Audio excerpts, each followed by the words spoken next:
Bien, también. Buenos días a todas, a todos. Hoy vamos a hablar de vivienda para el bienestar. Vamos a dar los números, los avances. Está con nosotros Edna Vega, secretaria de Desarrollo Agrario, Territorial y Urbano. Octavio Romero, director general del Instituto del Fondo Nacional de la Vivienda para los Trabajadores, Infonavit. Rodrigo Chávez, director general de la Comisión Nacional de Vivienda. Y está Yabneli Maldonado Mesa, vocal ejecutiva del FOBISTE, y Víctor Rubén Guzmán, que es el director general del Instituto Nacional de Suelo Sustentable, para hablarnos de las escrituras, de la regularización de más de 200,000 viviendas. Y vamos a iniciar con Iván Escalante, procurador del consumidor, y al cierre de la conferencia, Humanismo Mexicano. Vamos, Iván.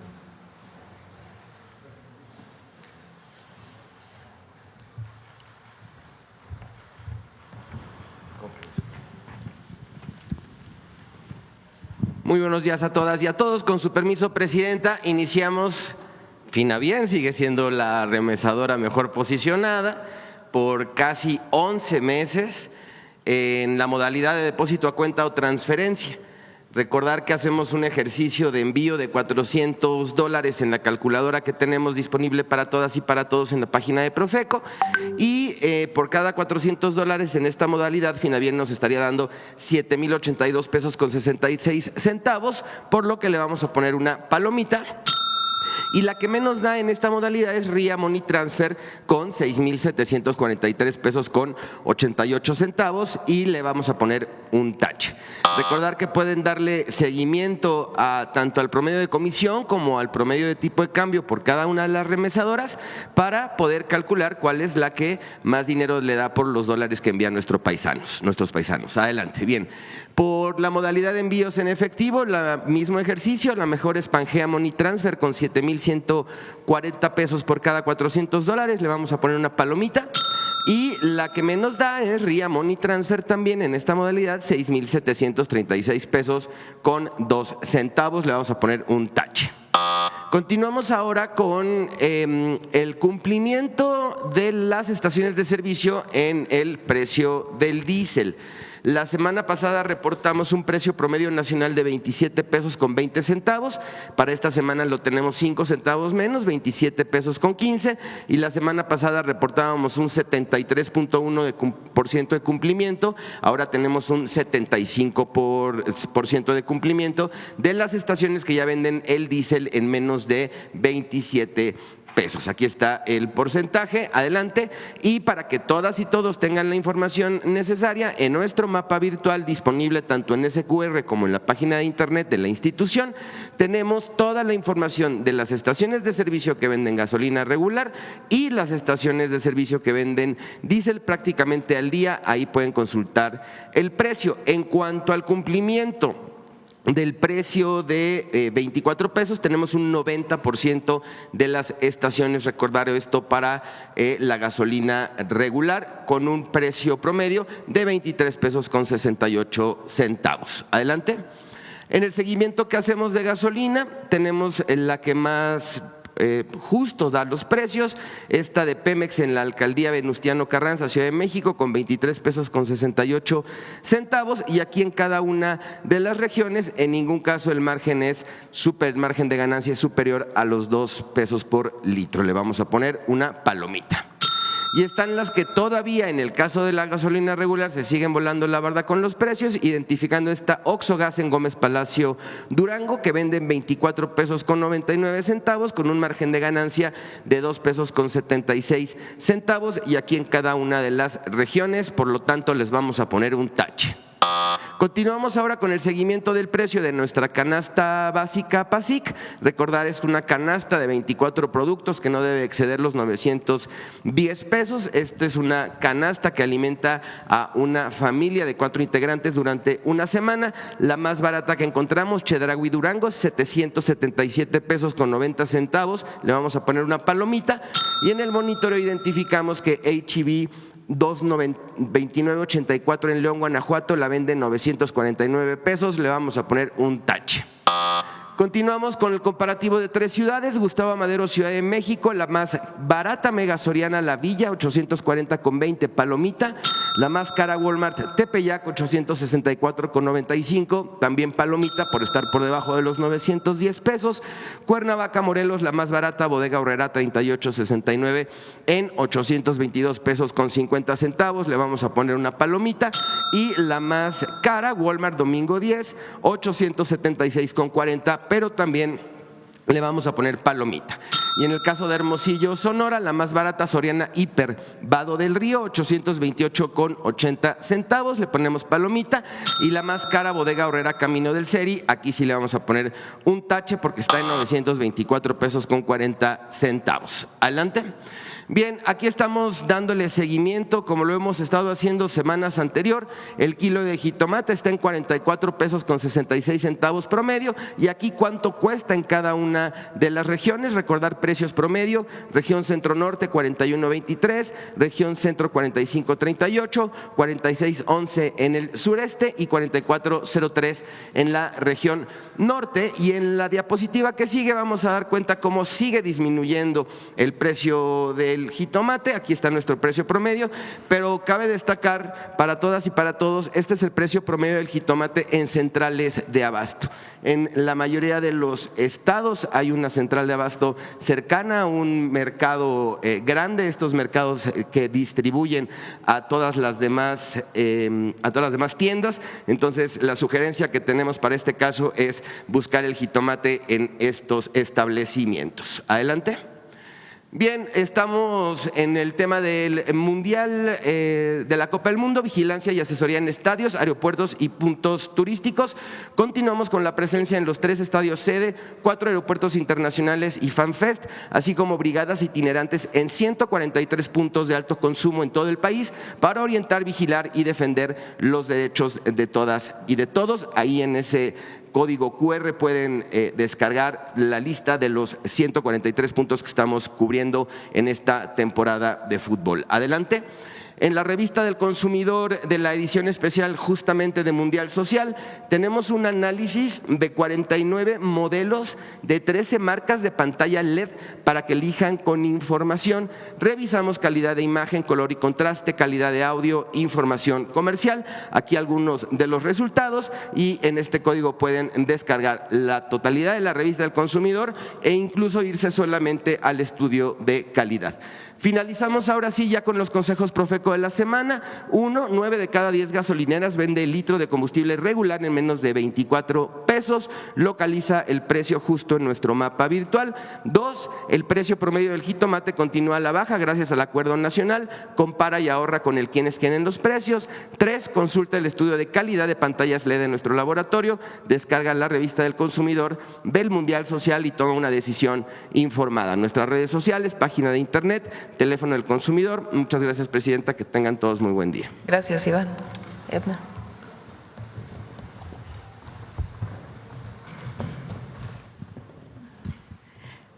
Buenos días, presidenta, con su permiso, buenos días a todas y todas. El día de hoy vamos a presentar los avances respecto al programa de vivienda para el bienestar. Pasamos a la primera lámina.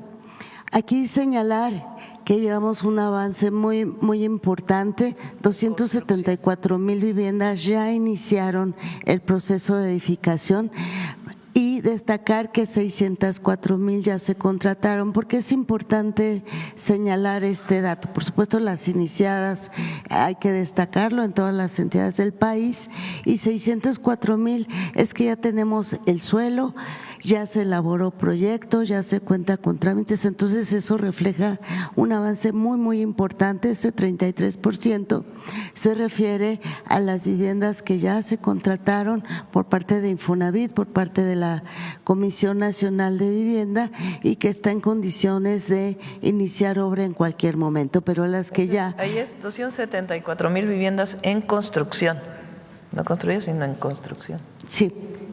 Y del resto contratadas. ¿Y esto qué significa? 2.1 millones de personas que están siendo beneficiadas por el programa. Adelante, por favor. Aquí representamos cómo vamos en cada una de las entidades respecto a este total de viviendas contratadas. Ha dependido mucho también de la posibilidad de que gobiernos estatales y municipales se sumen al programa con aportación de reserva territorial. Destacan los casos de Tabasco, Quintana Roo, Yucatán, Tamaulipas, Veracruz, Sonora, donde vamos bien en cuanto a esta reserva territorial. Y en las otras, digamos en las más bajas, lo que destaca es la dificultad justamente de obtener esta reserva territorial, pero vamos avanzando. Adelante, por favor.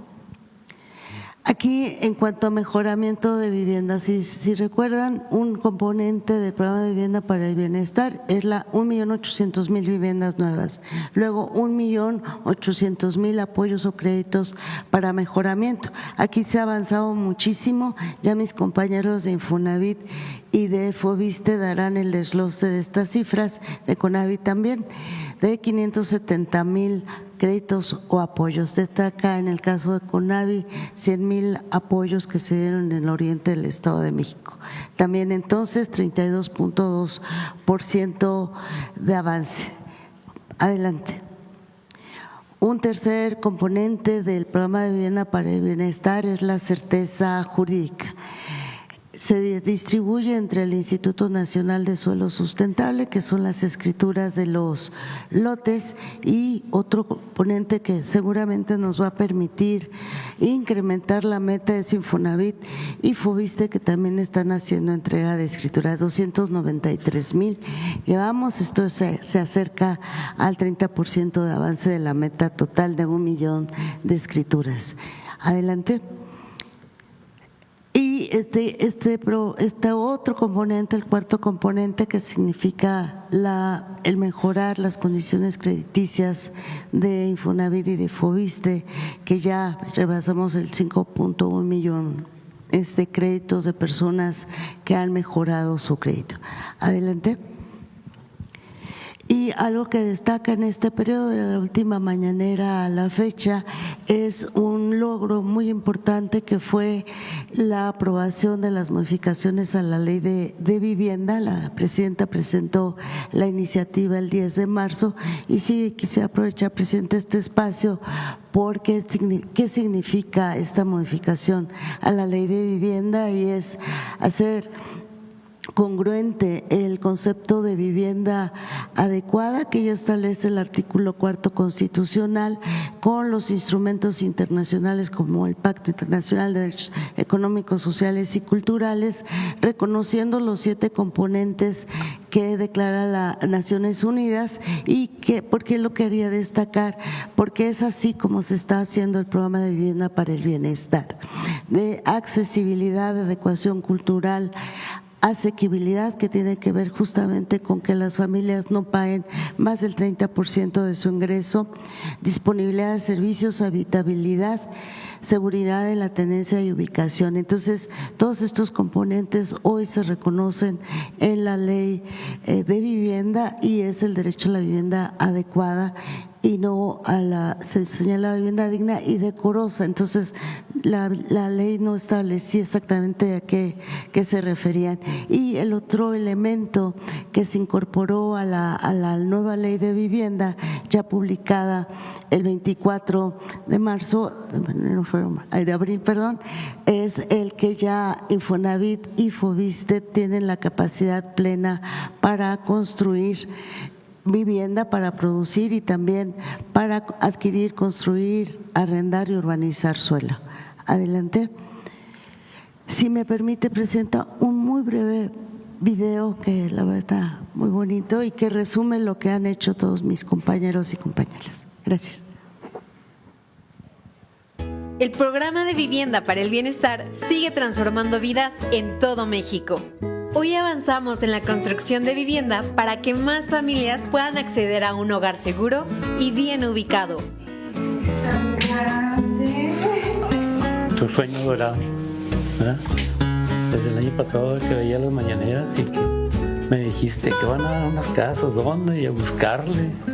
Muy bien construido porque se ve afuera las columnas, la construcción, todo el material de primera calidad se ve. Siempre estuvimos viendo sus mañaneras y teníamos la esperanza de que fuéramos parte de este apoyo.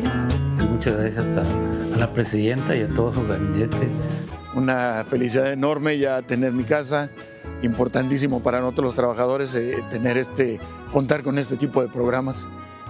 Que confíen en el Infonavit, que sean puntuales en sus pagos, que cumplan con sus pagos, con sus obligaciones. Presidenta, muchísimas gracias. Doctora Claudia, muchísimas gracias. Este programa pues, nos beneficia a muchos mexicanos. Además, estamos brindando tranquilidad a millones de familias mediante el mejoramiento de las condiciones de sus créditos. Señora Guadalupe, su estado de cuenta está en ceros. Entonces yo lloré de emoción, le dije a mis hijos que me abrazaran, hijos, abrácenme porque ya no debo mi crédito Foviste, mi crédito está en ceros. Y seguimos fortaleciendo el patrimonio familiar con la entrega de escrituras, documentos de certeza jurídica y apoyos para mejorar y ampliar las viviendas. Nos entregaron las escrituras que tenemos más de 40 años esperando este momento, gracias a la presidenta. Que tengan paciencia, la presidenta pues está cumpliendo todo lo que ella ha prometido. Con el liderazgo de la presidenta Claudia Sheinbaum, seguimos haciendo del derecho a la vivienda una realidad para millones de mexicanos y mexicanas. Gracias, Brenda. ¿Quién va? Adelante. Gracias. Muy buenos días a todos. Con su permiso, Presidenta, mostrando los avances del compromiso 49, escrituración masivo de viviendas, hemos entregado 36.123 escrituras a familias. El total que tenemos hasta este momento son 39.673 escrituras en todo el país. Es importante que entendamos la parte jurídica del suelo. El Instituto Nacional del Suelo Sustentable es el organismo de gobierno de México que tiene facultades para regularizar cualquier tipo de suelo mientras este sea factible y que haya un asentamiento humano. Adelante, por favor.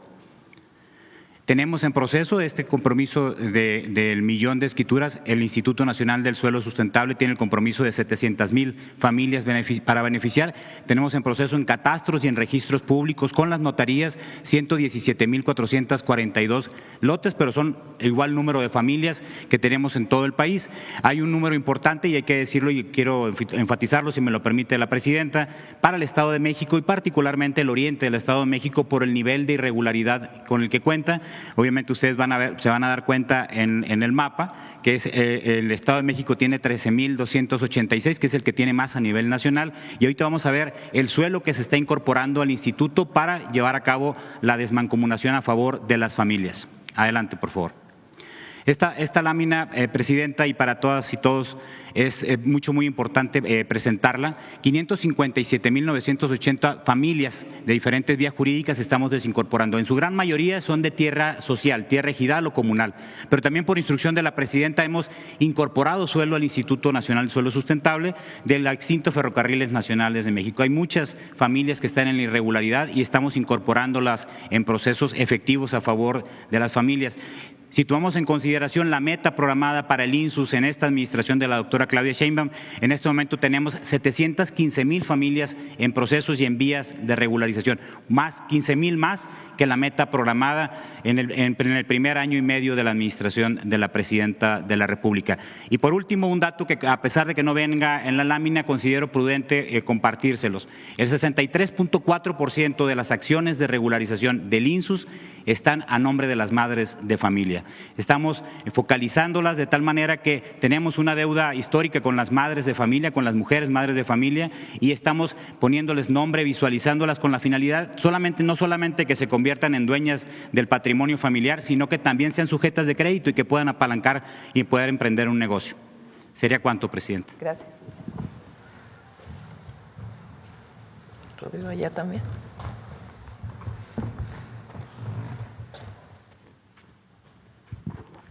Con su permiso, Presidenta, buenos días a todas y a todos. Bueno, la meta de la CONAVI son 500,000 viviendas nuevas y 300,000 mejoramientos. La que sigue, por favor. Como vamos en el 2025, iniciamos la construcción de 82,000 viviendas y entregamos apoyos para mejoramiento de viviendas de 114,000. Para el 2026 tenemos una meta de 73,000 viviendas nuevas y 36,000 mejoramientos. La que sigue, por favor.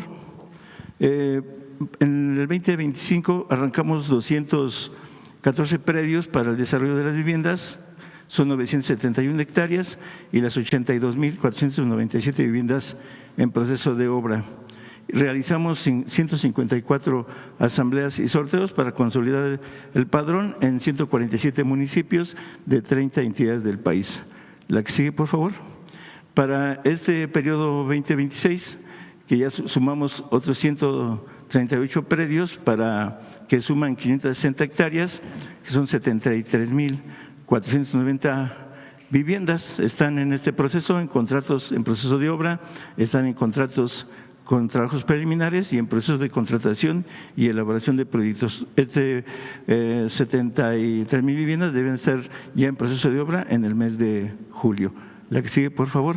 Aquí presentamos una tabla de cómo vamos en cada uno de los estados, del número de viviendas que estamos construyendo o en proceso de arrancar la obra, en 352 predios para el desarrollo de las viviendas de 1,531 hectáreas que suman 155,987 viviendas. Este año 2026 pretendemos entregar de las 82,000 viviendas que iniciamos el año pasado, 50,000 viviendas para el fin de año, Presidenta. La que sigue, por favor. Bueno, aquí presentamos algunas imágenes de los avances que traemos. Este es el proyecto con el que iniciamos el programa allá en Los Cabos, ya está totalmente terminada. Es para la reubicación de 704 familias que habitan el río seco de ahí de Los Cabos. La que sigue, por favor. Aquí estamos en el de Sonora, que es el de Cajeme. Son 302 viviendas que ya están totalmente terminadas. La que sigue, por favor. Aquí estamos en el predio de Ixcuintla, son 122 viviendas allá en Nayarit. Estamos trabajando ya en el avance de obra. La que sigue, por favor. Aquí estamos en Michoacán, en Yurecuaro, 448 viviendas en proceso de construcción. La que sigue, por favor. Estamos aquí en Hidalgo, en Destic, allí en San Miguel Tlaxiaca, estamos construyendo 2,500 viviendas y hay un avance muy, muy importante para terminar este año esta obra. La que sigue, por favor.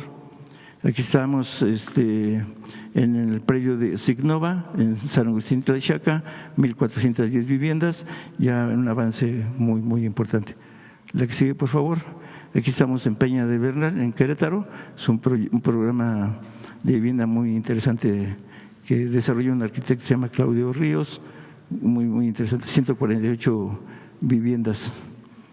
Y aquí en Puebla, en San José, Chiapa, 1,160 viviendas. La que sigue, por favor.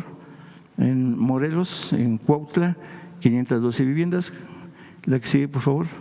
Bueno, esas muestras que dimos es cómo van los avances de obras, obviamente sería mucho presentar. Aquí estamos con el portal ciudadano para todo el tema de la comunicación, para la atención a la gente de la información. Están los teléfonos, las redes y para las quejas que se tienen para el tema de las denuncias de la CONAVI. Es cuanto, Presidenta. Muchas gracias a todos. Gracias, Rodrigo.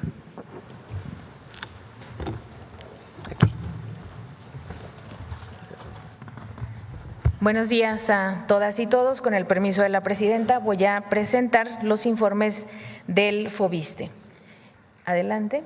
En relación al avance en el programa de crédito, llevamos casi el 40% de avance y quiero destacar aquí que nuestro programa de crédito incluye el programa FOBISTE Mujeres, que es un crédito para las servidoras públicas, para las pensionadas, permite que las mujeres, nuestras compañeras, accedan al derecho humano, a la vivienda adecuada y tiene una tasa preferencial del 2 al 3.5%, por eso estamos promoviendo para que las servidoras públicas y pensionadas accedan a este crédito. El monto promedio que estamos otorgando es de 1,156,000 pesos. Adelante. También queremos informar a las y los acreditados que a partir del 1 de julio vamos a tener un nuevo estado de cuenta. Se trata de simplificar para mejorar la administración y la gestión del crédito. Va a ser muy fácil identificar el monto prestado, pagado, el saldo actual, fortalece la educación financiera y el acompañamiento del FOBISTE a la derechohabiencia y a las personas acreditadas. Se puede descargar desde el portal electrónico y aquí queremos presentar en la siguiente este nuevo estado de cuenta. El pasado era muy complicado de entender y ahora simplificamos con el resumen del crédito cuánto me prestaron, cuánto he pagado y cuánto debo. Y también vendrá un apartado si hay alguna diferencia en la obligación de pago, nos podemos poner al corriente ese mismo mes o en la siguiente quincena a través de las ventanillas de banco o también de las sucursales de Finabien. Adelante. En relación a la solución de créditos deteriorados e impagables, como ya se informó, llevamos un avance de 284,000 personas acreditadas y sus familias beneficiadas con condonaciones, quitas, descuentos, y quiero informarles que estamos listos para aplicar la reestructura de UMA a pesos, que es ya esta tercera etapa. Los beneficios que tendrán las personas acreditadas es que no habrá actualización de la UMA cada año. Se congelan los créditos, habrá un pago fijo en pesos durante el plazo restante que les quede del contrato, una tasa de interés fija del 9% y todas las personas que ocupen una quita independientemente del monto que se necesite, la tendrán. Así es una reestructura inédita en el Fondo de la Vivienda porque los créditos se congelan, pero sobre todo porque ya estarán en pesos. Y aquí es muy importante compartirles, la siguiente, por favor. La siguiente, compartirles que a todas las personas que sean beneficiarias de esta reestructura es muy importante que ya actualicen sus datos. Llegará una notificación a su correo, a su WhatsApp o también por SMS para que les expliquemos de qué va esta reestructura, pero también para que se acepten las nuevas condiciones. ¿De qué se trata esta reestructura de UMAS a pesos? De hacer los créditos pagables y que nunca más en el FOBISTE haya créditos injustos. Adelante.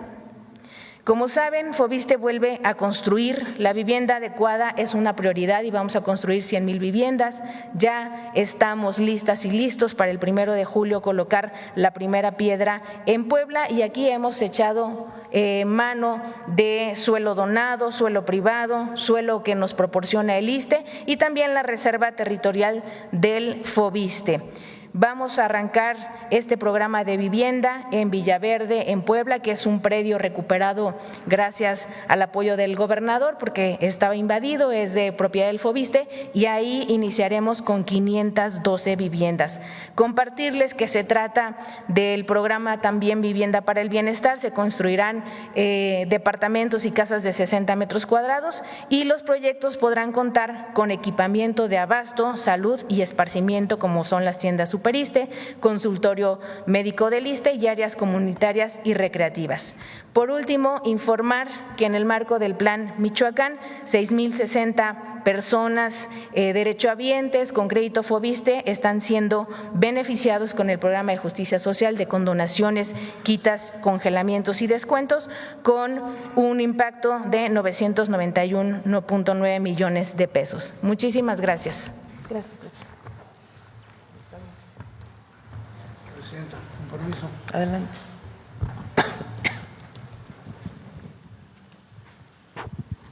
Muy buenos días a todas y a todos. Informaré acerca del avance del Infonavit. Comenzaríamos con los créditos impagables que encontramos al inicio de esta administración y sumaban 4,856,000.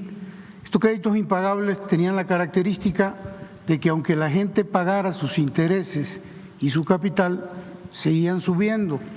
La presidenta nos instruyó que reestructuráramos todos estos créditos en beneficio de la gente y al reestructurarlos, 457,000 resultaron con saldo cero. Prácticamente la gente ya no paga ni un centavo de estos 457,000 y con reducción en su monto, en pagos fijos, tasas de interés a la baja, 4.400.000 más o menos. Entonces, de 4.856.000 desaparecen 457 y nos quedan 4.400, pero ya en condiciones de justicia, de poder pagar tasas de interés bajas y mensualidades. La que sigue, por favor. Le dimos seguimiento a este programa durante la reestructuración, lo hicimos en 3 partes. La primera parte fueron 650.000 créditos beneficiados. De estos, nada más quedaron 586.000, porque los otros se pagaron en su totalidad. Pero lo que quiero mencionar es esta parte, que es la interesante. Antes de la reestructuración, antes de recibir los beneficios, en noviembre del 24, estos créditos, los 650.000, pagaban 215 millones de pesos. A partir del beneficio, a partir de noviembre y diciembre, se incrementó el ingreso al Infonavit. La gente paga más porque tiene mejores condiciones de pago. Entonces pasamos de 215 a 318.000, a pesar de que el número de créditos se redujo de 650 a 586. El otro grupo, la que sigue por favor, eran casi 700.000, quedaron nada más 631.000 porque los otros se pagaron, y lo mismo, este era el comportamiento de pago. En promedio, hasta antes del beneficio, eran 129 millones de pesos, y a partir del beneficio se incrementó el pago de los derechohabientes a 207.000, a pesar que son menos los créditos en este momento. Y finalmente, el último grupo, la que sigue, de 3.5 millones de créditos beneficiados, 300.000 prácticamente se beneficiaron con la quita total, quedan 3.2, y aquí está el comportamiento del pago. Antes del beneficio, 1.971 millones, después del beneficio, 2.212. Esto quiere decir que la gente, no importa que su ingreso sea el más bajo, la gente paga, siempre y cuando tenga condiciones de pago. Bueno, pues esta reestructura quedó lista a partir del 31 de diciembre del año pasado, y prácticamente todos los que tenían créditos impagables hoy pueden pagar y quedarse con su vivienda. La que sigue, por favor. Bueno, estos son los créditos de Mejoravit, mejorar la vivienda, para ampliarla, mejorarla. La meta que teníamos para este año eran 132.000. El año pasado colocamos 105.000. Hoy, al mes de junio, llevamos casi 150.000. Por lo tanto, estimamos que la meta de este año sean 408.000, muy por encima de las que colocamos el año pasado. Van muy bien estos créditos de mejora de vivienda. La que sigue, por favor. Y ahora sí ya entramos a la vivienda de bienestar, proyectos de vivienda contratados y por contratar. Decirles que al 14 de junio del 2026 tenemos contratadas ya 460.000 viviendas, 303.000 las contratamos el año pasado, llevamos 156.000 en este año y nos restan contratar 251.000 para fines de este año, para llegar a 700.000 viviendas al 31 de diciembre, de un total de 1.200.000 viviendas como meta. La que sigue, por favor. Estas 460.000 viviendas que están contratadas, ya tenemos en construcción 191.000 viviendas. Estas ya están haciendo y ya se hicieron muchas. Entre junio y julio vamos a iniciar obra en 140.000 y agosto, septiembre 128.000. De manera que estas 460.000 en septiembre, máximo en septiembre de este año, ya iniciarían construcción. Y la meta, repito, para este año son 700.000 viviendas contratadas. La que sigue, por favor. Bueno, hemos colocado entre los derechohabientes 23.281 viviendas en 21 estados, 53 municipios y en 91 desarrollos. El 48% de quienes adquieren esta vivienda son hombres, 52% son mujeres, y esto es muy interesante porque el 90% de los que están comprando estas viviendas ganan de 1.5 a un salario mínimo, son los que menos ganan, y el 10% de 1.5 a 2 salarios mínimos. El rango de edades de quienes adquieren esta vivienda, miren qué interesante, 39% son jóvenes entre 18 y 29 años, adultos jóvenes entre 30 y 39, el 36%. Estos dos grupos hacen el 75% de las viviendas adquiridas y mayores de 40 años el 25%. La que sigue, por favor. Aquí algunos ejemplos de las viviendas, de los desarrollos que ya colocamos al 100%. Son algunos nada más, algunas fotos. Esto está en Playa del Carmen, todo esto está colocado entre los derechohabientes.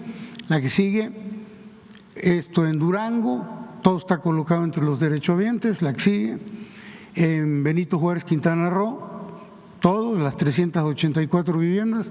La que sigue, en Tuxtla Gutiérrez, todo está colocado. La que sigue, también en Tuxtla, todas están ya colocadas. En Salina Cruz, lo mismo. La que sigue, en Colima, todas están colocadas.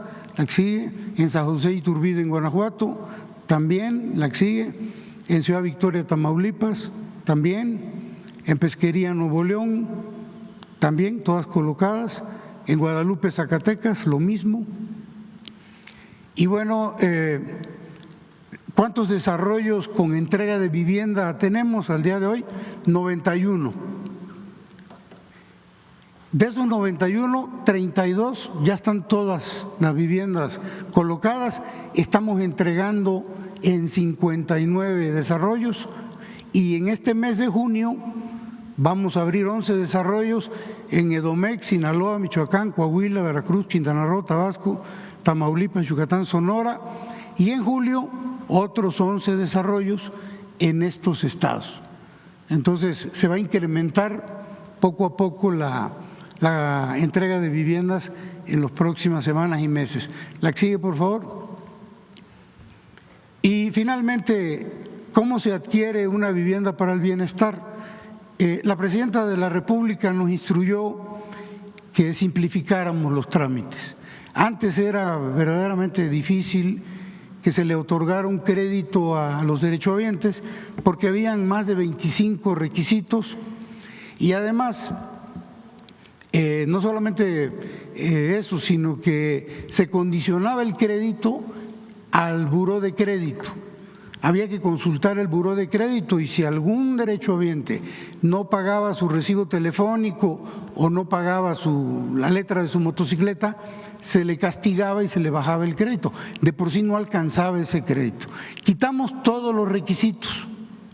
No hay ningún requisito al día de hoy, lo único son condiciones.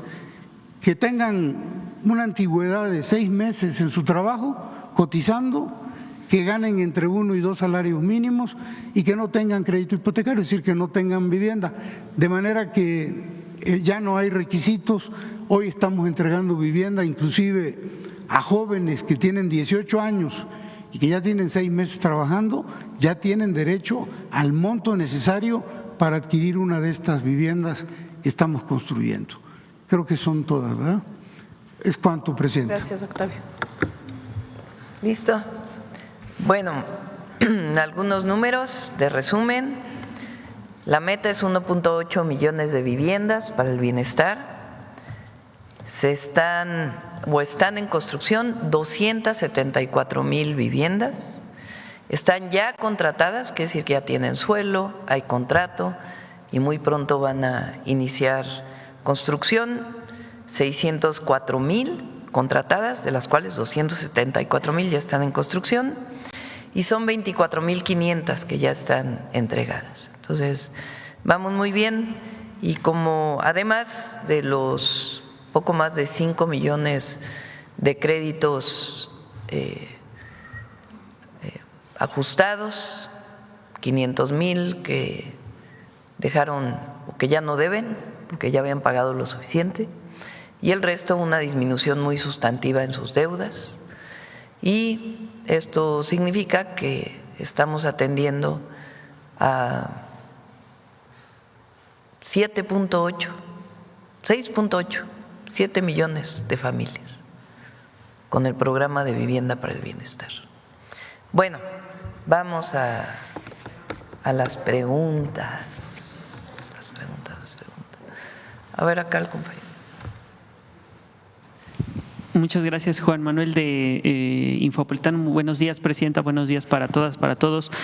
Para preguntarle qué implica para el Gobierno de México esta construcción que ya están en marcha, estas viviendas. Entiendo que, bueno, mencionaba que son los más jóvenes, algunos el 30%, que pues en muchos años, en muchas ocasiones no tenían acceso a este tipo de derechos, ¿no? ¿Qué implica para el Gobierno de México y sobre todo pues para el pueblo, ¿no?, de México? Para nosotros, a diferencia del periodo neoliberal, hay derechos del pueblo de México que constituyen lo que llamamos un estado de bienestar. El acceso a la educación es un derecho, desde el preescolar o incluso desde el nivel inicial hasta la universidad. Y el Estado debe de dar las condiciones para que esto sea posible. El acceso a la salud es un derecho gratuito y también es un derecho el acceso a la vivienda a precios justos. Nunca en la historia se había hecho un programa para familias que ganan menos de 2 salarios mínimos, nunca. Es la primera vez en la historia de México que hacemos un programa para el que menos tiene, para el que tiene menos ingresos, y son 1.8 millones de viviendas. Eso quiere decir que la vivienda se hace accesible. Cuando fuimos a Hidalgo a unas viviendas que estaban construyendo, le pregunté a los trabajadores que estaban construyendo si tenían vivienda propia, dijeron algunos no, algunos sí. ¿Y no les gustaría que esta vivienda también pudieran ustedes tener acceso? Pues claro que sí. Entonces, hoy la vivienda es accesible para el trabajador de la construcción, para mujeres que ganan un salario mínimo y que pagaban rentas muy altas, cuya familia vivía en un cuarto, lo hemos visto aquí, y que hoy tienen acceso a una vivienda de 60 metros cuadrados. Entonces, es el acceso a la vivienda como un derecho del pueblo de México. Esa es la gran diferencia. Y además, este programa está ayudando mucho a la economía, porque se tiene estimado que un departamento, una vivienda, implica más o menos de 3 a 4 trabajadores de la construcción que las construyen. Entonces, si hay 274,000 en construcción, pues hay que multiplicar por 3 o por 4 y te da el número de empleos que representa la construcción de esa vivienda. Había una gráfica, me la mandó Jorge Mendoza, a ver si te la manda, de vivienda, de cómo se incrementa la vivienda, a ver si la tienes por ahí, si no mañana la pasamos. Pero impulsa mucho la economía, la industria de la construcción pues es un motor de la economía. Y en este caso la vivienda pues ha representado un motor para la economía de México. Gracias, presidenta. Nada más para precisar, el cambio de las sumas a pesos, ¿para quiénes van a ser beneficiados? ¿Todos los créditos o si nos podrían precisar ese detalle? Sí, la idea es que digamos en la tasa de interés que pagan ya venga contemplado si son UMAS, si son… Y entonces que ya se sepa exactamente en pesos cuánto debes. Porque, a ver, debes 20 UMAS y la gente se pregunta, bueno, ¿cuánto es una UMA? y cada año aumenta la UMA. Entonces es mejor que esté en pesos y que en la tasa ya esté contemplado pues lo que implicaría eso. Entonces todos serían beneficiados. Gracias, presidenta. Y en otro tema del Estado de México, recientemente fuimos a la zona arqueológica de Teotihuacán, ahí hubo un recorrido, se presentaron mejoras por cerca de 37 millones de pesos en los accesos, en la seguridad, pero lo que más nos llamó la atención fue la reapertura del museo llamado Grandeza de Teotihuacán, que por 20 años estuvo cerrado al público y que hoy pues tiene una muestra pues prácticamente impresionante. Vimos una pieza auténtica del llamado juego de pelota pues, con la fiebre del Mundial, y también vimos una pelota que también la pueden manipular, es una réplica para que la gente conozca el peso, más o menos que tenga una idea de cómo se practicaba esto, ¿no? Queríamos preguntarle su opinión y sobre todo también pues con la fiebre del Mundial, si esperan que este tipo de atractivos llegue más a más turismo, y pues no solamente extranjeros, sino también que se abra, ¿no?, al turismo nacional, que pues también es parte de nuestra cultura, ¿no? Quedó muy bonito Teotihuacán, la verdad lo he visto solo en fotografías, no he podido ir en imágenes. A ver si Claudia también te manda algunas imágenes. Se cambió la señalización completa, hay sombras también en el camino y algunas otras características, además de la restauración propia de Teotihuacán o Teotihuacán y el museo, en efecto, que tenía 20 años cerrado. Se sigue trabajando en la rehabilitación, la restauración y la mejora para el visitante de distintos sitios arqueológicos. El presidente López Obrador hizo principalmente todos los sitios mayas vinculados con el Tren Maya, todos ellos ya están terminados también. Los famosos centros de atención a visitantes, los CATVIS, ya están en todo el sur-sureste del país, y seguimos trabajando para mejorar la atención a visitantes. Y Teotihuacán quedó muy, muy bien, la verdad. También, a ver si vamos esta semana, se abrió aquí atrás, hago así porque se abrió aquí atrás, el Museo Textil, de arte textil, ¿no? De arte textil, de los textiles mexicanos, de los pueblos originarios, que también quedó muy, muy hermoso. Gracias, presidenta. Gracias. Vamos por acá. A ver. Miren cómo creció. Viviendas en proceso de construcción por clase. Economía popular. Y hay que decir que en el 2017 fueron todas estas viviendas que muchas de ellas quedaron abandonadas, que todavía nos falta presentar esa parte. Pero miren nada más cómo creció. Yo creo que ustedes no habían visto esa gráfica, ¿verdad? Fíjense cómo creció del 2025 a el salto que da en 2026.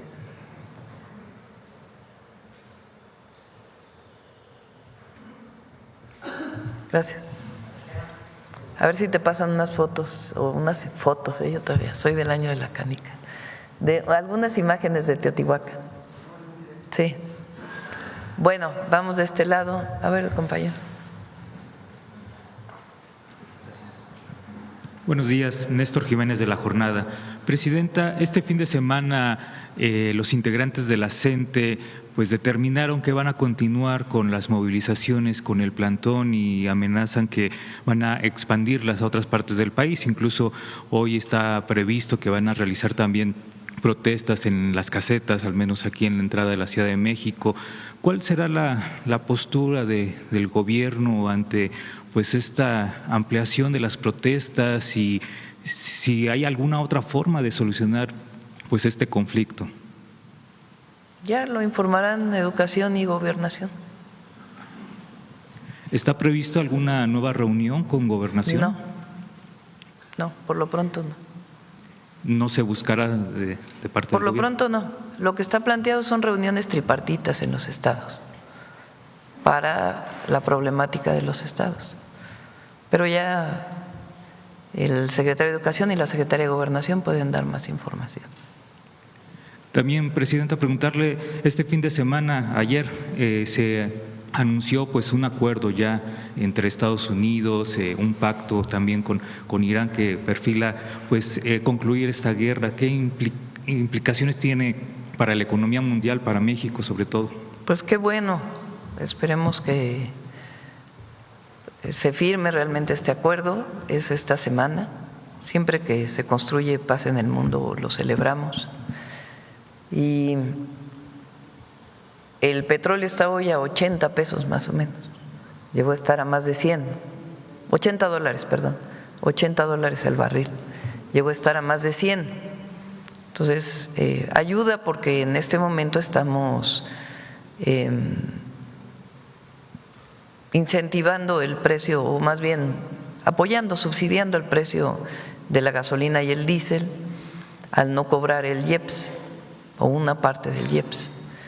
Entonces, pues va a ayudar a que se restablezca los ingresos federales y es una buena noticia para el mundo. ¿Será un respiro para la economía desde los países hasta la economía personal? Pero hay países que ya no solo era un problema de precio alto del petróleo, sino de acceso, de abasto. Entonces, al abrirse el estrecho de Hormuz, pues nuevamente hay la posibilidad de acceder al petróleo, principalmente para los países asiáticos y también para Europa. Finalmente, Presidenta, preguntarle, este viernes hubo una reunión en la Embajada de Estados Unidos con integrantes de la Cancillería, conocer cuáles son los acuerdos que se alcanzaron en esta reunión. Se anunció avances sobre todo en el tema de seguridad, pero conocer un poco más a detalle qué se dialogó, qué se acordó. Es el seguimiento al entendimiento que tuvimos hace ya más de 6 meses con el gobierno de Estados Unidos y están revisando los acuerdos. No hay, hubo un boletín que sacó Relaciones Exteriores, pero es parte de los acuerdos que se venían tomando desde el entendimiento, es decir, no hay algo especial muy novedoso, sino sencillamente los resultados que está dando la coordinación y la colaboración. Muchas gracias. Gracias. Vamos por acá, a ver, vamos atrás. A ver, ¿quién más? Ya le he dado mucho a los mismos la palabra. A ver, hasta mero atrás, en la última fila. Buenos días, Presidenta. Fernando Merino, del periódico El Financiero. Insistirle un poco en lo que preguntaba mi compañero anteriormente sobre el tema de la CENTE. Ellos acuerdan mantener esta huelga, este plantón. ¿Usted, pues, qué llamado haría en este caso para que ya pueda, por ejemplo, quitarse, por ejemplo, las casas de campaña de las calles y no afectar a los comerciantes que pues ya están bastante molestos y alertan que el mundial… Disminuyó bastante la presencia en algunos lugares y ya la Secretaría de Gobernación y el Secretario de Educación pueden dar más información. Pero ya no les preocupa, digamos, ese tema del plantón aquí en el Zócalo. El gobierno ya dio sus propuestas, ya se estableció, incluso se propuso en su momento, en la última reunión que se tuvo, una mesa técnica permanente. Entonces ya, ahí están las propuestas, pues ya.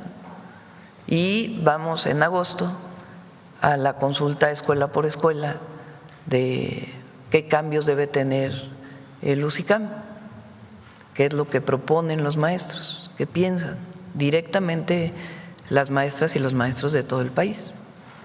Entonces estos son los planteamientos y ya ahora pues nada más las mesas que se llaman tripartitas entre la representación sindical, que es muy importante, la representación sindical, ahí donde hay representación sindical, el Gobierno de México y el Estado, la Secretaría de Educación y, si es necesario, la Secretaría de Gobernación, pero ya en los estados de la República.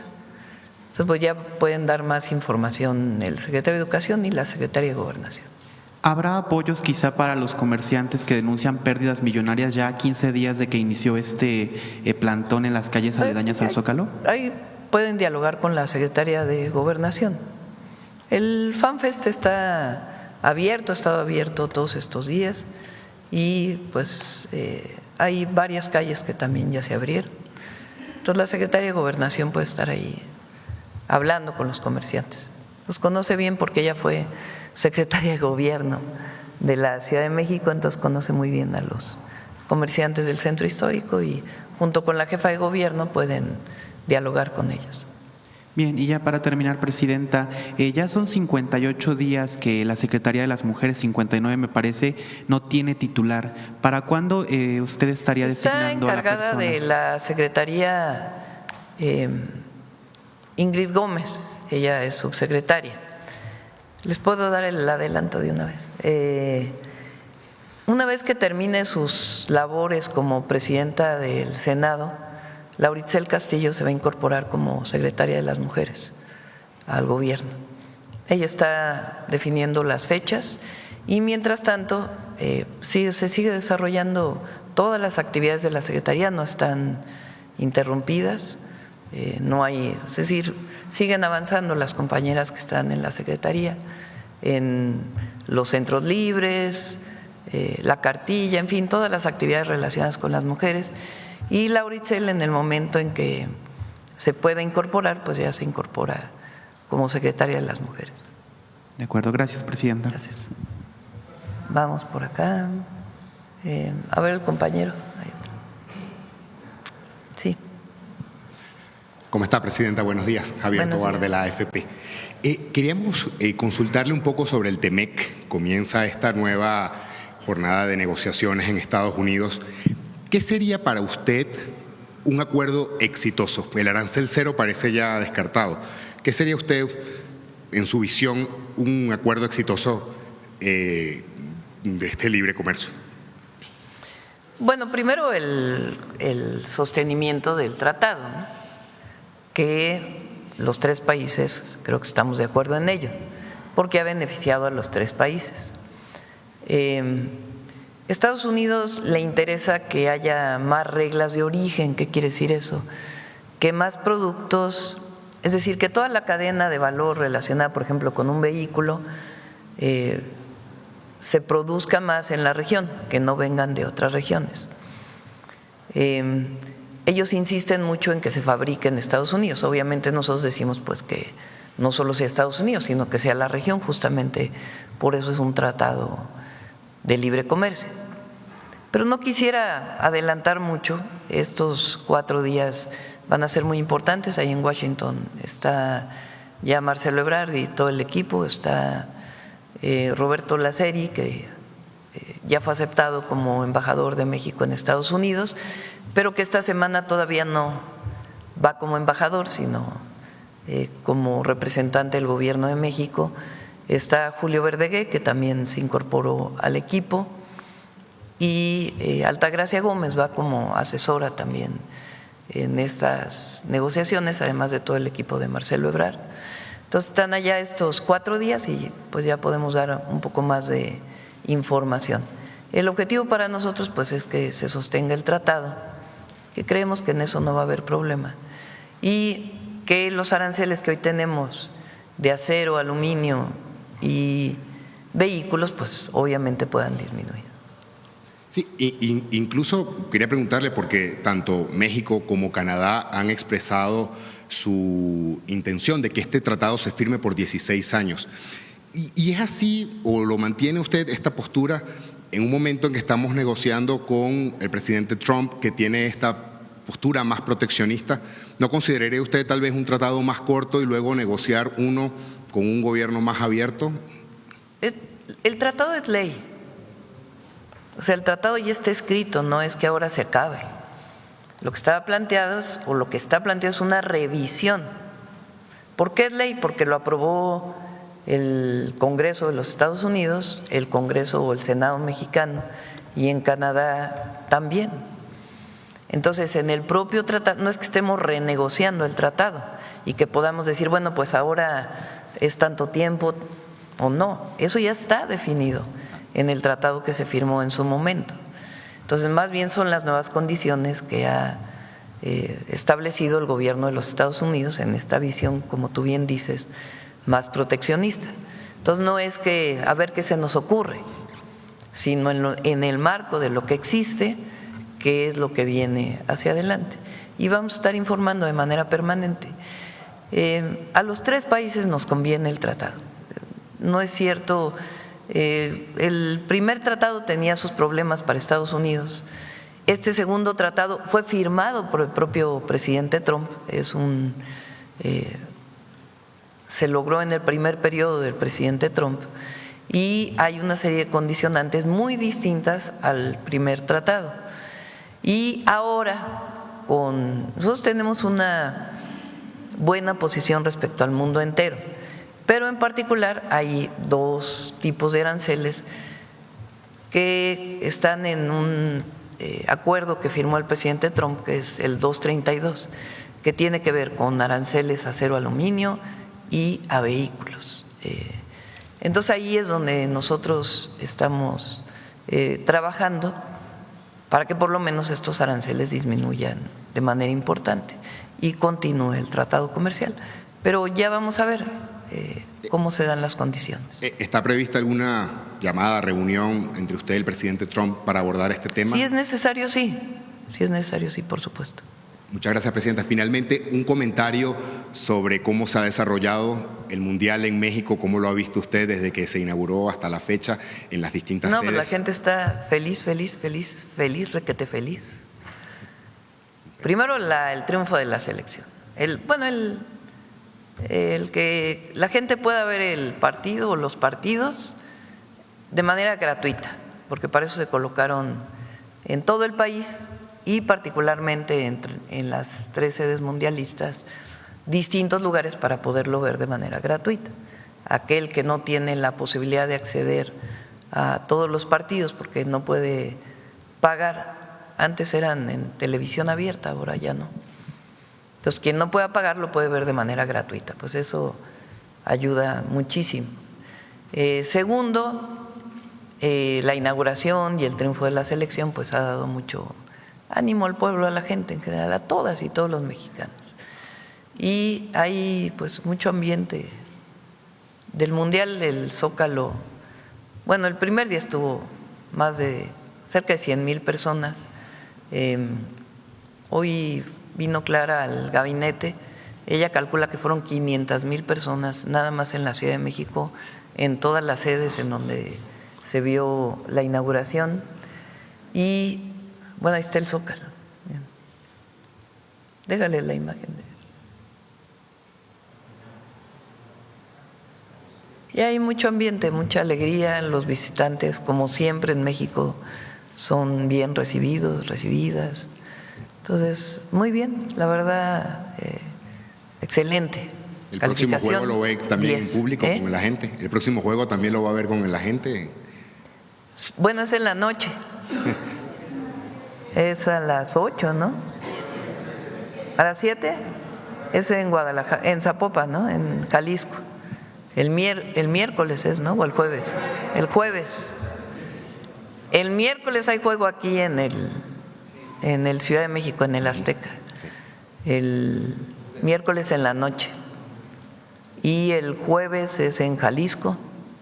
Y luego regresa la selección para acá, ¿no? El 24. Bueno, muchas gracias, presidente. Gracias. Todavía no tengo definido. Sorpresa. A ver aquí. Presidenta, buenos días. Vicente Serrano, conductor de Sin Censura TV. Hay algunos que señalan que el fútbol es el reflejo de la sociedad. No sé si usted lo ve así, pero suponiendo, sin conceder, el tema de los naturalizados para mí es irrelevante, ¿no? Julián Quiñones, un colombiano de nacimiento, pero más mexicano o tan mexicano como nosotros, mete el primer gol de la selección y creo que nos deja en una oportunidad de dialogar sobre el racismo, el clasismo, todo lo que debería desterrarse de nuestra sociedad, ¿no? Un mexicano de raza negra en un país en el que los afromexicanos han estado olvidados. Quería escuchar sus reflexiones sobre eso y sobre este caso que se da de un personaje del círculo de ingenieros y de topógrafos de Jalisco que desafortunadamente en un partido de Corea hace un gesto discriminatorio. Resulta que es una influencer coreana la muchacha agredida. Creo que amerita su reflexión, Presidenta, pues porque ha explotado en redes sociales. Bueno, entiendo que se disculpó, ¿no? Sí. Esta persona. El racismo, el clasismo, el machismo, toda discriminación deben erradicarse de la sociedad. Todas y todos somos iguales. Eso es lo que debe prevalecer siempre. Ahora, la mayor parte de las y los mexicanos, 99%, somos hospitalarios. Abrazamos, recibimos. Es un porcentaje muy pequeño el que se quedó con la herencia colonial de las castas. Lo que pasa es que luego tienen más presencia en los medios y en otros espacios. Pero es un momento importante porque el fútbol debe ser eso, no dividir, sino incluir. Por eso lo de los boletos tan caros, todo eso tiene que hacer reflexionar incluso a la FIFA, porque está bien que sea un negocio, nadie dice que no deba ser un negocio, pero el fútbol tiene que ser también otra cosa. No solo debe ser negocio, debe ser un espacio de encuentro, como todos los deportes. Entonces, por eso nosotros dimos mucho peso al Mundial Social. Claro que los atletas de hoy, lo que uno ve en los partidos no tiene nada que ver con el fútbol de hace 10 años, nada que ver con el de hace 20 y menos el de hace 30, 40, 50 años. Ayer tenía yo una discusión con mi esposo de que quién ha sido el mejor jugador del mundo. Y él sostiene que es Pelé, ¿no? Y yo le decía, bueno, sí, pero Pelé jugó en otra época. Hoy la presión física es distinta, ¿no? Entonces ya saben, entre Messi y Pelé la discusión de los dos grandes jugadores, grandísimos jugadores. Pero hoy es una preparación física muy distinta a la de hace mucho tiempo, ¿no? Pero digamos, ese es el fútbol profesional. Lo importante es que el fútbol sea espacio de unión, de encuentro, de paz, de igualdad, de no discriminación. Eso debe prevalecer. Y porque dice usted que ya se disculpó, también se disculpó un comentarista de Televisa, ahora que estamos hablando de las manifestaciones de la gente, de las madres buscadoras, incluso los estudiantes de Ayotzinapa, más allá de lo que uno pueda pensar o de qué lado esté y opine sobre las formas, su opinión, si es que ya se enteró de esto de que utilicen tanquetas, agua y balas de goma por parte de Mauricio Imay, que me parece repudiable, Presidenta, de una persona que tiene la cámara y el micrófono para No, eso meter no estos me enteré. temas. A ver, platícalo, porque eso sí no me enteré. ¿Cómo fue? En un video habla de que así se le quitan las ganas y nunca los van a tener cerrando Reforma, y me parece lamentable ese tipo de opiniones cuando usted ha dicho que este gobierno no va a reprimir. Sí, hay que tener paciencia siempre. Las manifestaciones sociales no deben traducirse en represión por parte de la autoridad. Hay que buscar siempre el diálogo y cuando hay otros intereses, pues también la contención. Muy distinto contener a reprimir. La verdad es que ahí la policía de la Ciudad de México particularmente pues tiene mucha experiencia en la contención, que es muy distinto resistir, digamos, a golpear, a reprimir, a violar los derechos humanos. Y esa es la manera en que pensamos en México, y además por nuestra historia, por lo que ha sido nuestra historia, una historia de gobiernos autoritarios que utilizaron la represión, incluso la desaparición o el asesinato, para callar a los opositores o a los que no estaban de acuerdo. Entonces nosotros no estamos de acuerdo en eso.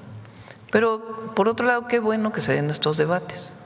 No estamos de acuerdo con lo que se dice, pero también qué bueno que haya debate sobre esto, que se abra, que se discuta. Por cierto, los que hemos estado en el Fan Fest hemos visto cómo la gente baila, cómo la gente se divierte, y pensaba en los intentos de polarizar de muchos en las redes sociales. ¿Por qué no reflexiona sobre la unidad nacional, Presidenta, en momentos en que, de acuerdo a De las Heras, usted tiene o mantiene el 71% de aprobación? Pues yo no vi muy polarizada la gente esa bailando. No la vi. ¿Cuándo salió? Acaba de salir, ¿no? Ayer. Sí. A ver, chécale. 71%. A ver, chécale. A ver. Nada más para qué. No la vi.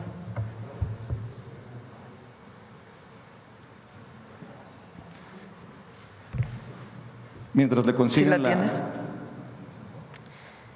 Ahí está.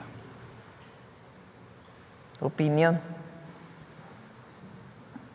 ¿Eso salió hoy? Ayer. ¿Ayer?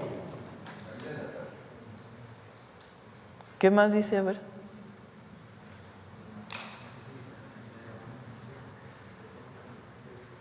Ah, esto está buenísimo.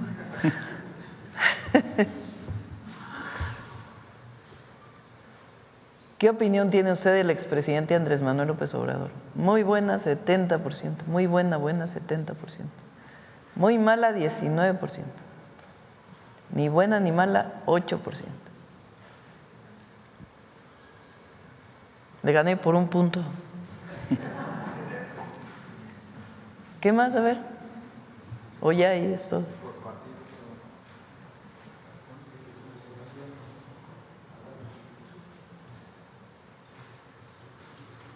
A ver, échale toda. No, ahí decía otra.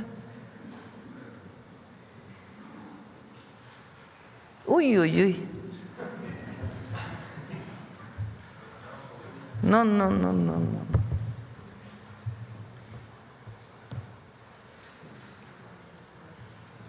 Ya el PRI le ganó al PAN.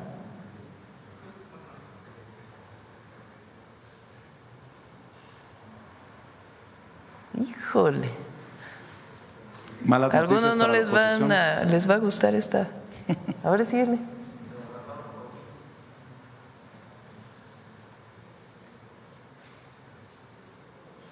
Ah, pues no está tan mal. 7-2. Adelante. ¿Qué más?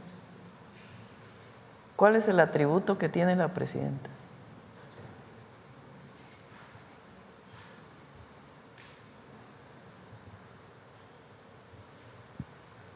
¿Qué más trae? A ver. Ah, bueno, esa. Y la otra ahí, deja la otra un ratito para que.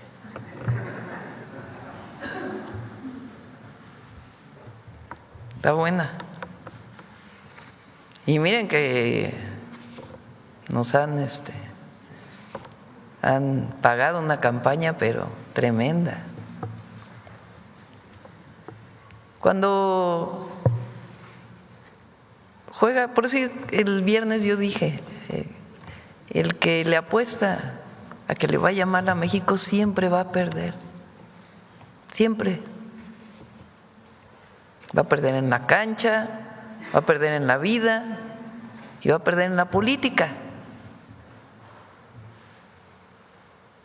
Y estos momentos de cuando juega la selección, pues todo el mundo está con la selección, sí, son momentos de mucha, donde todos queremos que gane la selección. Bueno, a lo mejor habrá algunos que no, ¿verdad? No sé. Pero le deseamos lo mejor a la selección. Para cerrar, Presidenta, un tema es delicado y entiendo que usted siempre ha aplicado la cabeza fría y la operación Calimán y no será hoy que cambie su postura, pero hay declaraciones de Sarah Carter, la Sara antidrogas de Estados Unidos, que reconocen la cooperación, que reconocen al gobierno, la menciona con nombre y apellido, menciona incluso al general secretario Trevilla en este operativo del Mencho, el líder del cártel Jalisco Nueva Generación, pero también hace, en mi opinión, un comentario desafortunado en esta entrevista que se da a conocer este fin de semana, que dice que ustedes colaboran porque entienden, como los otros países del escudo de las Américas, que Donald Trump está serio cuando dice o cooperan o pagarán los platos rotos, en pocas palabras, que se arrepentirán. Sus reflexiones sobre estas declaraciones, No presidente. quiero entrar en discusión con ella. Ella fue, de ella retomo la parte de la prevención. El documento aquel que se publicó, yo creo que hace como un mes, donde hace énfasis en la prevención, en campañas, en educación, en distintas acciones para disminuir el consumo de drogas en Estados Unidos. Me quedo con esa parte. Se lo planteo porque obviamente en los medios de comunicación ya conocidos, no lo vamos a decir aquí nuevamente, no quiero retoman lo entrar que quieren, ¿no? En debate con ella.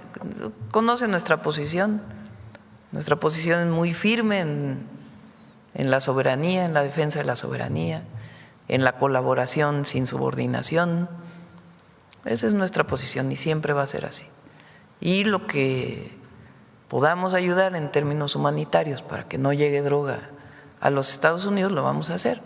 Y también pedimos que del otro lado se trabaje para que no lleguen armas a México. Pero de hecho este caso del Mencho refleja precisamente que la colaboración tiene resultados. Ellos, habla pues, de que ofrecieron siempre lo dijimos, inteligencia. ellos proporcionaron información de inteligencia y ya la Secretaría de la Defensa Nacional, particularmente en este caso, fue quien llevó a cabo pues todo el proceso operativo. Le agradezco, Presidenta. Buen día. Vamos de este lado, a ver, la compañera ahí. A ver, adelante, ahí y luego adelante. Gracias, buenos días, Presidenta. Julia Bonilla, del periódico La Razón, y el mediodía con Javier Solórzano. Para precisar primero el tema del IEPS que se ha dado al tema de los combustibles, entonces estaría hablando de retirar estos apoyos subsidios. ¿En qué plazo se estaría contemplando ello? Es una fórmula. La fórmula se quedó desde el presidente López Obrador, hicimos algunas modificaciones ya nosotros. Y es una fórmula que establece, de acuerdo al precio internacional del petróleo, en cuánto debe disminuir el IEPS cada semana. Entonces, cada semana se va ajustando. Entonces, hoy está a $80, entonces evidentemente se va a ajustar para esta semana o para la semana que entra, dependiendo de la fecha. Y así, sucesivamente, hasta que llegue a un precio en donde ya no requiere el subsidio. Gracias. También sobre el tema de la CENTE, usted, bueno, en el marco de estos señalamientos que se hicieron desde aquí en la conferencia, sobre estas dudas sobre si realmente se estaba bajando la información de manera fiel a las bases, la CENTE aplicó encuestas en este fin de semana a sus bases. Sin embargo, al mostrar los resultados, al darse a conocer, hubo algunos grupos dentro de la coordinadora que acusaron fraudes porque no coincidían los resultados con la percepción que ellos tienen dentro del movimiento magisterial. Entonces, en este contexto, primero consultar su postura respecto a estas acusaciones y segundo, saber si algunos grupos que no sean los dirigentes de las secciones se han acercado a su administración de manera alterna para conocer las propuestas. No sabía que había maestros que habían… ¿Dices que hubo fraude que eso es lo que dicen algunos maestros? Algunos maestros se inconformaron con los resultados, particularmente los que se dieron a conocer en la sección de Oaxaca. No debería estar bien, no está bien. Pero bueno, pues ya… La CEPO, los maestros que aclaren este tema, porque sí es muy, muy, muy relevante, porque pues nunca debe haber un fraude, ¿no?, en una votación. Pero ya contestarán Educación y Gobernación, se los dejo a ellos. Solamente en este contexto precisamente de las acusaciones, además de estas encuestas que se levantarán para el tema del OPSICAM, ¿se buscaría No son encuestas. Digo, consultas. Porque es escuela por escuela. Si fuera encuesta, pues haces una opinión representativa de los maestros. No, aquí vamos a ir escuela por escuela. ¿Se buscaría algún tipo de asamblea o acercamiento mayor directo para exponer los ofrecimientos a las bases, bueno, a los maestros en Es general? sobre el tema del UCICAM, para eso es la consulta, escuela por escuela. Porque hay quien quiere que se regrese a solamente las comisiones mixtas, es decir, que entre el sindicato y el gobierno se decida las plazas o las nuevas plazas, quién las obtiene y la promoción, como era antes, que llevó a mucha corrupción, la verdad. Sin embargo, hay temas que se quedaron de esta forma de evaluación de los profesores con la cual los profesores no están de acuerdo, las maestras y los maestros. Entonces, por eso vamos a ir a preguntar qué es lo que opinan y lo que ellos opinen, eso va a ser. Gracias, presidenta. Y también retomando el tema de lo que dijo Sara Carter, ¿cómo toma su administración, su gobierno, también la otra declaración que hizo en cuanto a que no solamente se investigan o se hacen acciones respecto a funcionarios sobre los que se presume un vínculo criminal, sino también contra los gobiernos que los encubran? ¿Cómo toma su administración? ¿Como un amago o cuál es su postura al respecto? Es muy difícil estar contestando cada declaración de cualquier funcionario del gobierno de Estados Unidos. Pues nosotros tenemos reuniones. Entonces el viernes hubo una reunión, se avanza.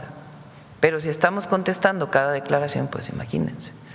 Entonces, pues saben ustedes que hay cosas en las que no estamos de acuerdo, pero no queremos entrar en un debate sobre ello. Entonces, pues es su opinión, nosotros pensamos algo distinto.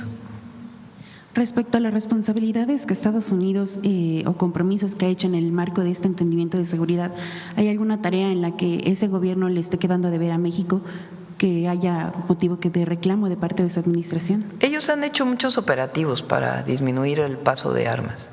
Lo que nosotros queremos es que haya más. Y también la parte preventiva, porque si no baja el consumo, obviamente hay que hacer muchas cosas, pero tiene que bajar el consumo de drogas en los jóvenes, en México y en Estados Unidos, pero en Estados Unidos es mucho más. Entonces, esa parte es fundamental. No se puede aislar lo que nosotros llamamos la atención a las causas de una estrategia de seguridad. Entonces, nosotros insistimos mucho en ello, en la atención a las causas. En una comparativa recientemente hecha por La Razón respecto a las incautaciones durante su gobierno, se encontró que has rebasado 4.6 veces más lo que se hizo igual en el mismo periodo del expresidente Andrés Manuel López Obrador. Saber si tiene alguna meta fijada para incrementar esto o es un plan que se sigue, ¿hay algún ritmo marcado? No, es muy difícil decir, pues nuestra meta es tantos laboratorios, ¿verdad? Porque si no, es ahí donde se encuentra que hay laboratorios. Y hay que decirlo muy claramente, son de metanfetaminas, porque lo que se ha encontrado en el caso del fentanilo, en 3 casos, si mal no recuerdo, quizá puede ser un poco más, mañana viene seguridad a dar el informe, es la elaboración de pastillas, pero no la fabricación del fentanilo como tal, sino con, digamos, la materia prima ya elaborada. Entonces se ha encontrado en 3 ocasiones la elaboración de pastillas, pero no es la elaboración de la materia prima a través de precursores. Eso no se ha encontrado en México. Incluso yo le pedí al Gabinete de Seguridad que volviera a hacer una revisión de todo lo que se ha incautado y son metanfetaminas. En todos los casos es para la producción de metanfetaminas, que existe en México y también existe en Estados Unidos, la fabricación de metanfetaminas. y obviamente con la investigación pues tiene que quedar claro dónde está la producción del fentanilo, o lo que se usa como, no fentanilo puro, sino el fentanilo que se utiliza ya para las pastillas. Entonces, ahí donde hay información de que hay un laboratorio, pues va y se desmantela. Entonces, eso es lo que ha estado haciendo el Gabinete de Seguridad y particularmente la Secretaría de la Defensa Nacional y la Marina. Gracias, presidenta. Bueno, vamos de este lado. A ver, la compañera. Todavía te debemos no te debemos, a todos los protectores de animales, la ley que está elaborando Semarnat y espero yo que en el próximo periodo, en septiembre, pueda ser aprobada. Sí, incluso está considerado el foro informativo de conocimiento para que se tomen las decisiones correctas. Sí, le doy seguimiento para que y como podamos usted dijo, refleje septiembre. por lo que tanto hemos luchado. Sí, así es. Gracias, señora presidenta. Buenos días, señora presidenta, buenos días a todos y todos los presentes. Elide Fernández, de Noticias del Movimiento Conciencia y colaboradora del canal de Noticias Animales con Derechos, Uniendo Causas, Conectando Derechos. Hoy traigo un libro, una pregunta y un recordatorio. Señora presidenta, permítame entregarle el primer ejemplar que ha llegado a mis manos del libro de texto gratuito de la colección Shimhai, Múltiples Lenguajes, dirigido a estudiantes de primer grado de secundaria, docentes de diversos niveles educativos, tanto nacionales como internacionales, así como promotores de programas de ética animal, me han pedido transmitir su más sincero reconocimiento al director editorial Alejandro Portilla de Buen y a la coordinadora de iconografía Irene León Coxtinica de la Dirección General de Materiales Educativos de la Secretaría de Educación Pública por su sensibilidad y visión educativa. Este libro representa un hito importante en la educación pública en México al incorporar fotografías que documentan situaciones de sufrimiento animal que con frecuencia pasan desapercibidas por haber sido culturalmente normalizadas. Estas imágenes, acompañadas de textos que enfatizan la sintiencia animal, buscan sembrar desde edades tempranas la reflexión, la empatía, la compasión y el respeto hacia el prójimo. Señora presidenta, el Movimiento Conciencia me pidió enviarle el siguiente mensaje en relación con el libro. Doctora Claudia Sheinbaum Pardo, presidenta de México, le expresamos nuestro más profundo agradecimiento por su esfuerzo, lucha y compromiso en favor de una transformación política y cultural de México. Este avance refleja una apertura hacia nuevas conversaciones educativas y éticas que apenas comienzan, lo cual no habría sido posible bajo las cadenas del neoliberalismo.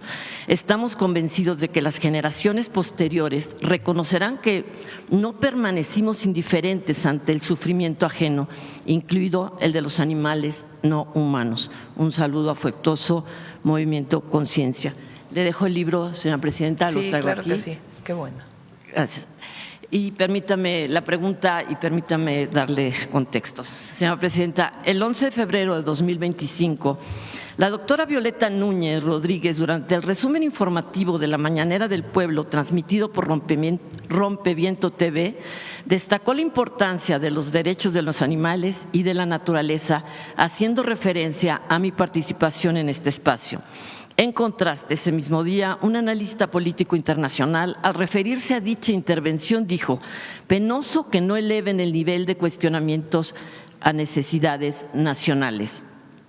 Lo verdaderamente penoso y preocupante es que se siga minimizando un tema fundamental para la existencia, el equilibrio y el bienestar de todas las especies, incluida, por supuesto, la nuestra.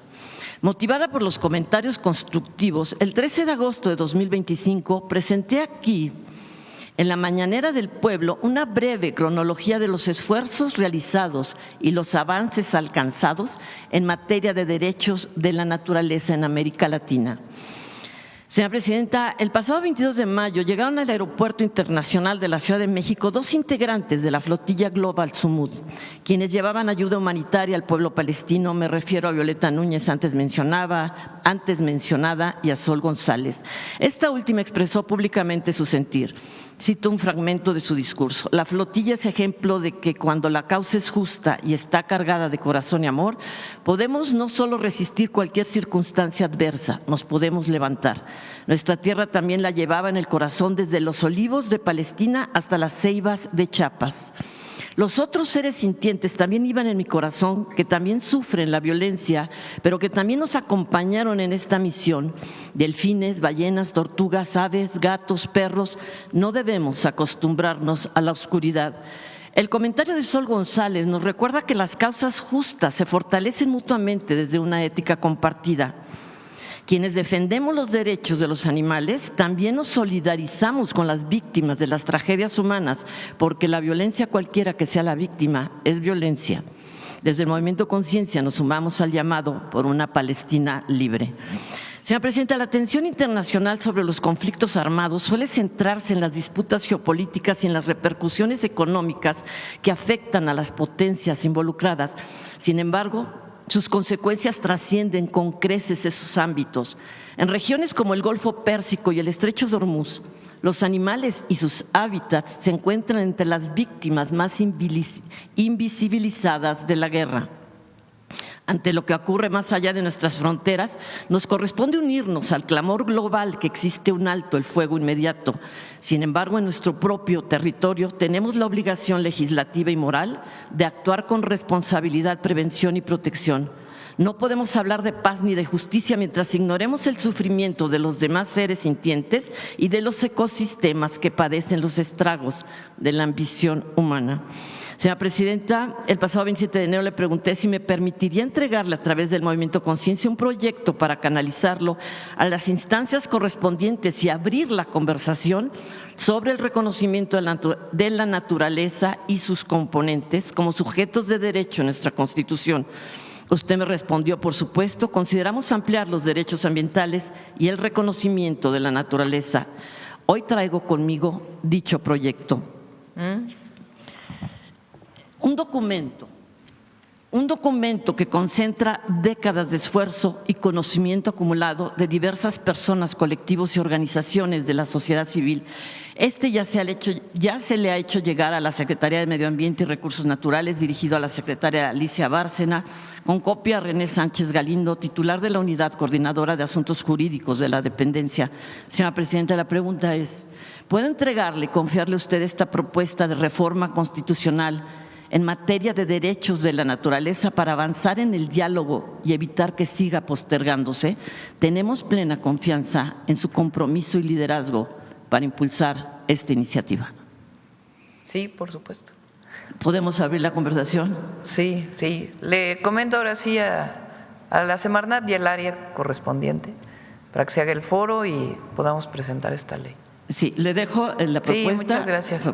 Claro y por último, muy breve, señor presidente, el pasado 22 de abril le pregunté durante la conferencia matutina si sería posible adoptar a nivel nacional, con motivo de la Copa del Mundo 2026, el lema surgido en la capital mundial del bienestar animal del Estado de México: la mejor jugada es adoptar. Usted respondió favorablemente, señalando que se tomaría como una de las promociones adicionales. Señor presidente, desde el Movimiento Conciencia estamos en la mejor disposición de colaborar en este esfuerzo, particularmente con Gabriela Cuevas, representante del Gobierno de México para la organización del torneo, con quien hasta ahora no hemos tenido la oportunidad de establecer contacto. Los numerosos rescatistas, protectores de animales y organizaciones de la sociedad civil aún esperan que este mensaje pueda impulsarse de manera oficial, fortaleciendo así la labor que realizan diariamente para promover la adopción ética y responsable de animales de compañía. Sí, ayúdame a recordarle a Gabriela para que se ponga en contacto. Gracias. Gracias. La última, si quieren ya. Gracias, Presidenta. Buenos días. Karina Aguilar, de Diario 24 Horas. Presidenta, con estas acusaciones, estas nuevas declaraciones que hace Sarah Carter en Estados Unidos y las reiteradas señalamientos del presidente Donald Trump en el sentido de que van en contra de cárteles mexicanos y demás, ¿su gobierno ha realizado o va a reforzar la estrategia para evitar que nuevos agentes extranjeros entren a nuestro país como entraron en el caso anterior de Chihuahua sin que reporten sus actividades? ¿Va a estar más pendiente, poniendo más foco de que no estén haciendo actividades ilegales en el país? Más bien esperamos que de todas las embajadas y particularmente de Estados Unidos, pues esto haya sido un llamado de atención para que cualquiera de los agentes que lleguen a México se acrediten y cumplan con la Ley de Seguridad Nacional. En este mismo contexto y también por el tema de seguridad y por el tema de economía que se está realizando las entrevistas y las pláticas en Estados Unidos sobre el tratado comercial, ¿usted tiene programada alguna llamada o incluso ya una reunión con el presidente Donald Trump pronto? Ya vamos a ver. Pero sí si es necesario, sí, por supuesto. Vamos a esperar esta semana a ver cómo resultan estas pláticas y si es necesario, por supuesto, siempre lo vamos a hacer si es necesario. Presidente, este domingo se canceló, cambió sus planes. Usted iba a Zacatecas, era un evento ya anunciado, se quedó ahí el montaje y demás, decidió ir a San Luis Potosí. Se señala que las causas fue la prudencia, precisamente para evitar algunas confrontaciones.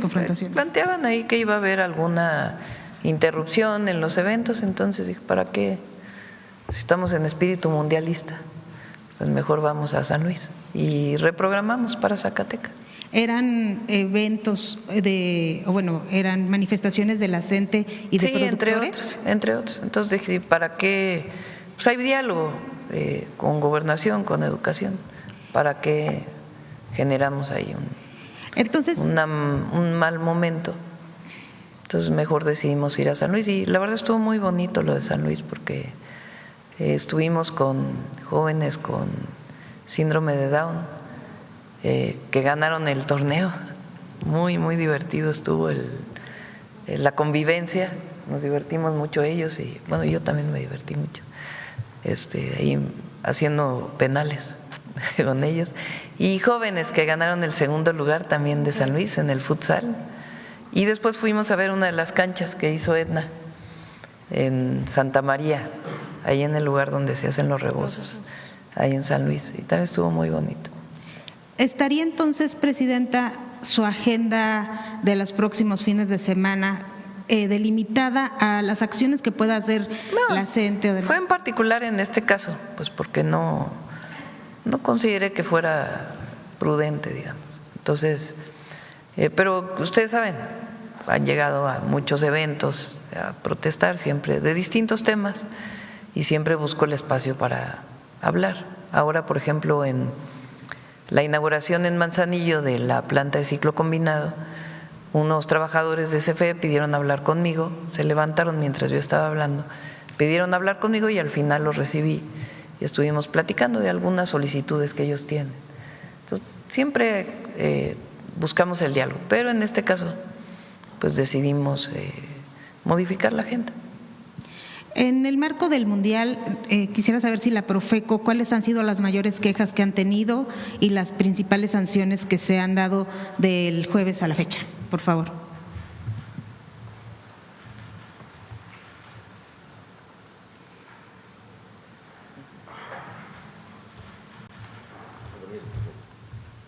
Aquí traigo una notita, si me da un minutito, compañera, le reportamos. Mire, en nuestros módulos, en la Ciudad de México, en el módulo del Estadio Ciudad de México, se atendieron 9 casos, 1 por posible fraude en un boleto comprado en reventa y 8 asesorías sobre cómo descargar la aplicación para que se pudieran visualizar los boletos.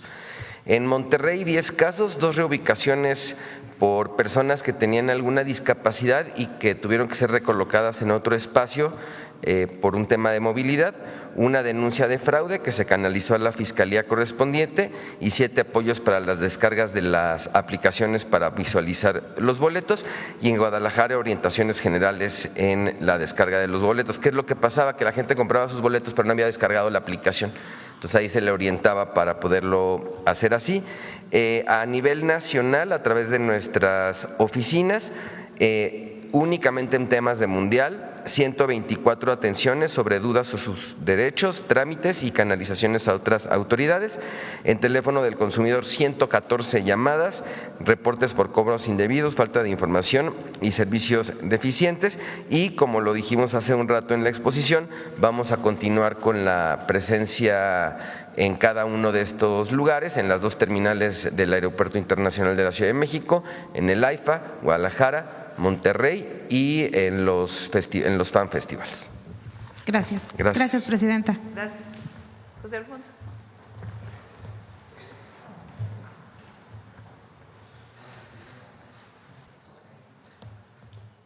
Gracias. Muy buenos días, presidenta. Buenos días, compañeras, compañeros. Hoy vamos a tratar de un tema muy poco estudiado, pero que es apasionante. ¿Qué ocurría en esta ciudad hace 97 años? Justo había una gran huelga de estudiantes que exigían la autonomía de la Universidad Nacional de México. Y esta huelga particularmente tuvo una gran legitimidad dentro de la sociedad, a grado tal que niños de secundaria, de la secundaria 4, la Moisés Sanz, junto a Mascarones, apoyaban esta huelga. La huelga de estudiantes hizo recapacitar al gobierno de la ciudad, que entonces estaba gestionada por un presidente municipal, Pushka Saurang, y el presidente suplente de México, Portesil, porque debemos recordar que en noviembre del año anterior habían matado a Álvaro Obregón. La universidad logra su autonomía porque el propio gobierno reflexiona y considera que es un movimiento legítimo. Y si me permite, presidenta, porque ahí encontramos elementos muy interesantes de humanismo, es que en los 15 considerandos, los 5 primeros, dice lo siguiente: el propósito de los gobiernos revolucionarios es la creación de instituciones democráticas funcionales que, debidamente solidarizadas con los principios y los ideales de la nación y asumiendo responsabilidad ante el pueblo, queden investidas de atribuciones suficientes para el descargo de la función social que les corresponde. Segundo, que el postulado democrático demanda en grado siempre creciente la delegación de funciones. Tercero, que ha sido un ideal de los mismos gobiernos revolucionarios y de las clases universitarias mexicanas la autonomía de la universidad. Quinto, que el gobierno de la universidad debe encomendarse a organismos de la universidad misma representativos de los diferentes elementos que la contribuyen. Veamos pues esta cápsula en homenaje al movimiento estudiantil de 1929. Una de las luchas estudiantiles más importantes en México fue la lucha por la autonomía universitaria de 1929 en nuestra máxima casa de estudios. El movimiento comenzó en la Escuela Nacional Preparatoria en marzo de ese año, cuando los estudiantes rechazaron el nuevo plan de estudios. El 8 de marzo realizaron una manifestación y fueron reprimidos por la policía. Los estudiantes de otras escuelas se solidarizaron con su lucha. A pesar de ello, el Consejo Universitario aprobó el nuevo plan de estudios el 23 de marzo. Por esos días, estudiantes de la Facultad de Derecho y Ciencias Sociales protestaron por los nuevos exámenes trimestrales impuestos por las autoridades. La respuesta del gobierno fue todavía más drástica. El presidente Emilio Portes Gil clausuró la facultad y su director, Narciso Bassols, renunció. Estudiantes de esa escuela formaron el comité de huelga. Alumnos de diversas escuelas y planteles se unieron a su protesta contra la ocupación de la policía y bomberos. La inconformidad estudiantil creció y el presidente se vio obligado a ordenar la salida de las fuerzas públicas. El 24 de mayo, todas las escuelas profesionales se unieron a la huelga. Días después, el Comité Central de Huelga entregó al presidente su pliego petitorio. El 30 de mayo, el presidente Portes Gil tuvo que aceptar como legítimas las demandas. Alejandro Gómez Arias, líder de ese movimiento estudiantil, le escribió una carta a autoridades de la ciudad en la que reclamó la intervención policíaca y señaló: la autodeterminación universitaria no es un ideal anárquico. La organización y la disciplina de nuestro movimiento, que como usted reconoció hoy en la tarde, es ejemplar y magnífica, aseguran la posibilidad de esos fines. Los estudiantes decidieron continuar la huelga hasta que se promulgara la ley que establecía la autonomía de la universidad el 6 de junio. El presidente de la República expide la ley reglamentaria de la Universidad Nacional Autónoma de México el 9 de julio de 1929. Los estudiantes levantaron la huelga y realizaron una gran manifestación para festejar su triunfo. Hoy la Universidad Nacional es un orgullo para todas y todos los mexicanos y es parte fundamental para el avance educativo, científico y tecnológico de nuestro país. Actualmente, la mayoría de las universidades públicas de México son autónomas, producto del legado de ese movimiento estudiantil. Gracias. Gracias. Buen día.